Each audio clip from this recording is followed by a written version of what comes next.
Morning all.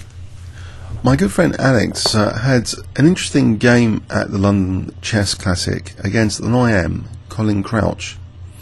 Actually, Colin is one of the IMs that both myself and Alex have beaten in the past, and I've only ever beaten two IMs on V-Day time control. I think I've drawn with one or two, though. Anyway, here I thought we could extend the concept of the weakness of the last move and perhaps call it as a different thing, maybe taking the mickey out of alpha beta pruning, the way chess engines work. One of the core algorithms being alpha beta pruning, where pruning is kind of analogous to like pruning in horticulture, where you sort of remove branches to allow growth or whatever. So sometimes it's useful to remove stuff. So I wondered if a human form of alpha beta pruning could be called strength weakness pruning. So basically you pick on the strengths of your moves and the weaknesses of your opponent's moves.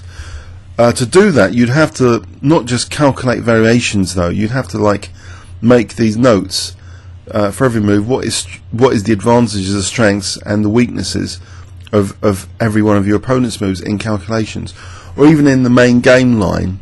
Now here, Alex just played knight takes f4, and Colin, playing black, played the move g5. So let's put two concepts together. One, the old docking computer, which many of you seem to enjoy, of checking forcing moves to see if useful tactical insights can be gained. But let's throw in another concept called strength weakness pruning, which is kind of taking the mickey out of alpha beta pruning. So in strength weakness pruning, if we apply that, so the opponent's last move was g5, so it did weaken these two squares. So basically, if we're going to prune what we examine now, the resources, we want to try and celebrate the weakening maybe of these two squares. And also look, the diagonal is also kind of potentially exposed as well. And that kind of annotation you might not make with the move g5. You might say to yourself, g5, just attacks the knight has to move, or an escape square made for the knight. And it's actually quite tricky here. Where does the knight actually like move in any case? Because if it moves to d3, it can be snapped off. e2, it can be snapped off. Hasn't got that many squares. But Alex's move was h3 actually, which I assume it sorted out the issue with the knight. Let's have a look at, say, bishop d7, and I think the check on a8 might be helping white, or there's another move here anyway which helps white. Just queen takes d4 actually, hitting the knight on f6, and that would give this knight squares. So that bishop d7, the weakness of that last move in fact would be to not protect the d4 pawn anymore. So queen d4 is actually a saving resource. So strength weakness pruning though, but there's another amazing idea here which was picked up with an engine, of course, in post-mortem analysis. And there's no way we're going to be as resourceful as engines ever, because they're looking at millions of positions a second. But what we can try and do, I think, is try and look more at least at the most logical kind of resources available in the position. And if we can cut off vast amount of possibilities to have to check out with pruning, a pruning method, then maybe this has got something going for it, this idea of strength weakness pruning. So we've made these kind of little annotation notes that this knight is slightly more vulnerable, this diagonal is slightly more vulnerable. Anyway, let's go with a slightly forcing move now. Knight.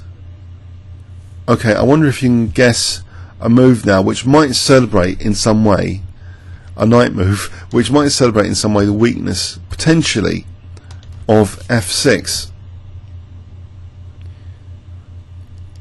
Okay, if I give you 10 seconds here, what other good moves apart from h3 might you consider here? So starting from now.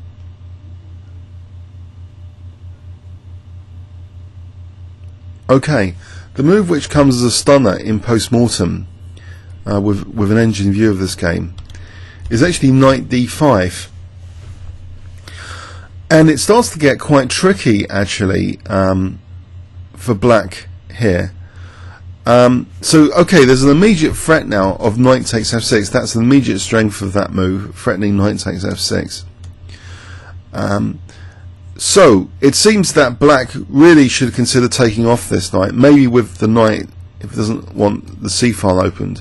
But let's have a look at taking the knight with the c pawn. So c takes d5, and clearly one of the weaknesses of this last move is now this c file is exposed for the king. The king hasn't got a flight square b8, so it would have to be going back to the center if there was a check thrown in. So which way to check though, the f rook or the a rook? I'm not sure how much difference it might make. Let's go with the a rook, just in case the f pawn is useful for supporting f3 or f4 later.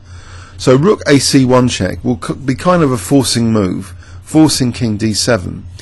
And now, if we did make notes before, we might sort of see in this position this diagonal being slightly weakened. So this next move might become more easy to see in this position.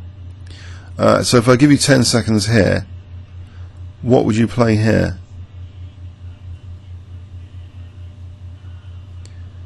Okay, let's say queen takes d4, and it seems in this position, actually for the piece, this isn't so bad. The king is now temporarily in the centre, but this diagonal is quite exposed. With this queen over there on the light square, the queen can try and defend though the knight. So let's give that a shot to defend the knight. But clearly we have celebrated the weakness of the last move g5 here. So let's go with queen a6. And now a forcing move here will be interesting to consider. So docking computer with strength weakness pruning, what would be a useful forcing move in this position? If we checked out all the legal forcing moves, the queen a4 doesn't do anything, just be taken by the queen. Rook c7 doesn't do anything. Queen e5 would seem to be threatening nasty rook c7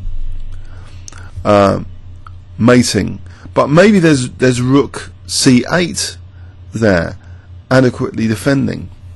But what of a lesser forcing move, not a checking move, which is the absolute like most forcing moves, but attacking a piece, and we might discover a useful less priority forcing move, but nevertheless seemingly quite strong. I wonder what you would play here with white if you had this position. If I give you 10 seconds starting from now. So a forcing move.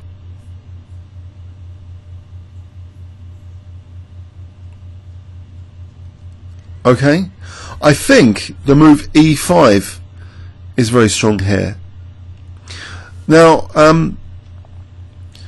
the queen actually can't be harassed. The black queen can't play a move like queen b6. Without pawns here, it's difficult to challenge that beautiful queen on d4 here. And it's striking at the bishop on g4. So if the knight moves anywhere else apart from e4 here, queen takes g4 is check, winning back material with advantage. So let's go with the move knight e4. And it seems black's simply crumbling here with queen takes d5 check. With the knight being lost and b7 being horrible, you know, it seems end of game virtually. If black has to do something clever like knight d6, that doesn't really help the cause much, one would assume. E takes d6 looks very tempting, for example, and there's still numerous threats now.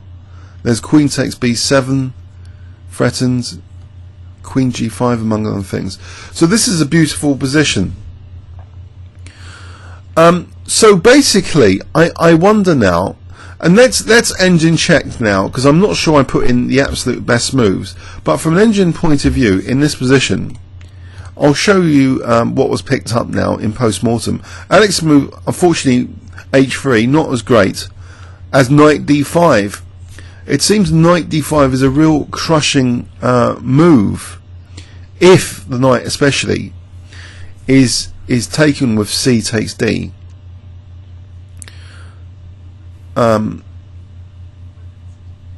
So c takes d is even worse than knight takes d5. For the record, let's have a quick look at knight d5 here. E takes, and this diagonal is being stretched, so that's pretty dangerous now for c6. So say queen a6, queen takes d4 anyway, hitting this diagonal. Say f5, queen c3, and it's pretty nasty. There's coordination, there's pressure on c6. So big advantage for white there. But let's go into this c takes d, which gives us some more forcing moves. And I think this is a true horror. Check is given as slightly stronger than the f rook for some reason. So king d7, and as we observed, queen takes d4, which basically, okay, the engines arrived at the same conclusion about queen d4 from brute force, but maybe, I don't know, with little annotation notes we might have been more keen to celebrate this weakness of the last move, this g5, that it did weaken this diagonal on f6. So queen d4 here is already looking really promising. So let's have a look now. Queen a6 as suggested. It's hard to suggest other moves for black. We could quickly look at knight takes e4, but then there's bishop takes e4. Okay, bishop e4. Of course this is easy with the engine view, but let's follow what we'd seen before. And e5 is one of the strongest moves here now, basically undermining the knight, which is supporting the bishop. The queen beautifully centralized and not able to be dislodged from d4 that easily. So let's have a look at what we followed, not these moves, but knight e4. Queen d5 is strong, but technically even stronger apparently is bishop e4. So queen d5, let's say king e8, and it's probably enough just to take on e4. A lot of carnage has been done to the black position, all of these things being attacked. Big advantage to white. So I'm not saying this is a revolutionary new human method of thinking. I'm thinking basically, if we wanted to take the mickey out of alpha beta pruning, maybe we could call this strength weakness pruning, where you look at the absolute weaknesses and you kind of annotate them when you're calculating, which maybe we don't do enough. We don't sort of make these annotations. We just say, we might say, oh, g5 attacking the knight has to move somewhere, or an escape square being made. But maybe we should be saying, with strength weakness pruning, what are the weaknesses created by this last move? Because we want to use that as a kind of pruning method for checking what to look out for in the future. So f6 and h6 is clearly weakened. The diagonal might be more vulnerable as a result as well. And it might just occur to us, that knight d5, because of associated reasons, could be a really strong move here.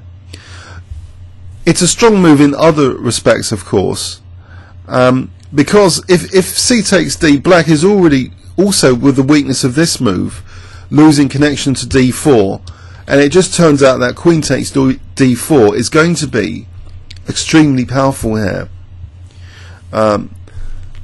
With this horrible threat of e5 dislodging these pieces basically.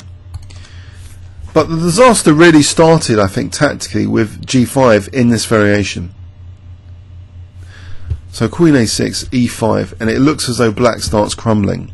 So it's a missed opportunity, but I wonder if the concept of strength weakness pruning is a little trick we might have missed, at least to take the mickey out of our computer science friends who have alpha beta pruning. Comments or questions on YouTube? Thanks very much.